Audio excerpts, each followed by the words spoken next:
Hi all welcome to football arena. വരുന്ന international ബ്രേക്കിൽ 2 സൗഹൃദ മത്സരങ്ങൾ ബ്രസീൽ കളിക്കുന്നു. ഫ്രാൻസും ക്രൊയേഷ്യയുമാണ് ബ്രസീലിന്റെ എതിരാളികൾ. ഇതിനു വേണ്ടിയുള്ള സ്ക്വാഡ് ആഞ്ചലോട്ടി വരുന്ന 16-ാം തീയതിയാണ് പ്രഖ്യാപിക്കുക.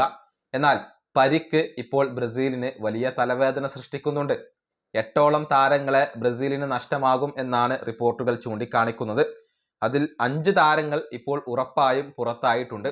3 താരങ്ങൾ കൂടി പുറത്താവാനുള്ള സാധ്യതകൾ ഇപ്പോൾ അവശേഷിക്കുന്നുണ്ട് എന്നാണ് അറിയാൻ സാധിക്കുന്നത്. നമുക്കറിയാം, ബ്രൂണോ ഗിമറസിന് പരിക്കാണ്. അദ്ദേഹം വരുന്ന മത്സരങ്ങൾ കളിക്കില്ല എന്നുള്ളത് സ്ഥിരീകരിക്കപ്പെട്ട കാര്യമാണ്. കൂടാതെ എഡർ മിലിറ്റാവോ പരിക്കിന്റെ പിടിയിലാണ്. അടുത്ത മത്സരങ്ങൾ കളിക്കാൻ അദ്ദേഹവും ഉണ്ടാവില്ല. റോഡ്രിഗോ ഇപ്പോൾ ദീർഘകാലത്തേക്ക് പുറത്തായിട്ടുണ്ട്. വേൾഡ് കപ്പ് വരെ അദ്ദേഹത്തിന് നഷ്ടമാവുകയാണ്. സർജറി വിജയകരമായി പൂർത്തിയായിട്ടുണ്ട്. 2027 തുടക്കത്തോടു കൂടി റോഡ്രിഗോ തിരിച്ചെത്തും എന്നാണ് ഇപ്പോൾ പ്രതീക്ഷിക്കപ്പെടുന്നത്.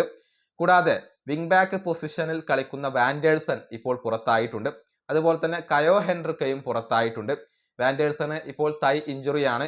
കയോ ഹെൻറിക്കയും പുറത്തായി എന്ന കാര്യം നേരത്തെ സ്ഥിരീകരിക്കപ്പെട്ടതാണ്. 2 പേരും മൊണാക്കോക്ക് വേണ്ടി കളിക്കുന്ന വിങ് ബാക്കുമാരാണ്. ഈ 2 താരങ്ങളെയും ഇപ്പോൾ കാർലോ ആഞ്ചലോട്ടിക്ക് നഷ്ടമായിട്ടുണ്ട്. ഇങ്ങനെ 5 താരങ്ങളെ ഉറപ്പായും നഷ്ടമായി കഴിഞ്ഞു.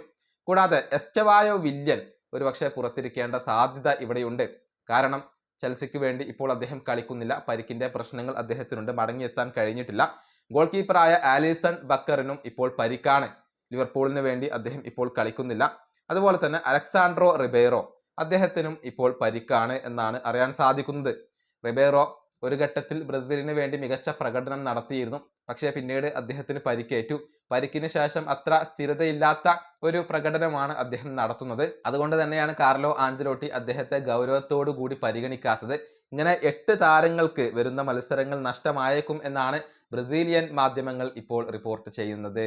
ഈ വീഡിയോ അവസാനിപ്പിക്കുന്നു. അടുത്ത വീഡിയോയിൽ കാണാം.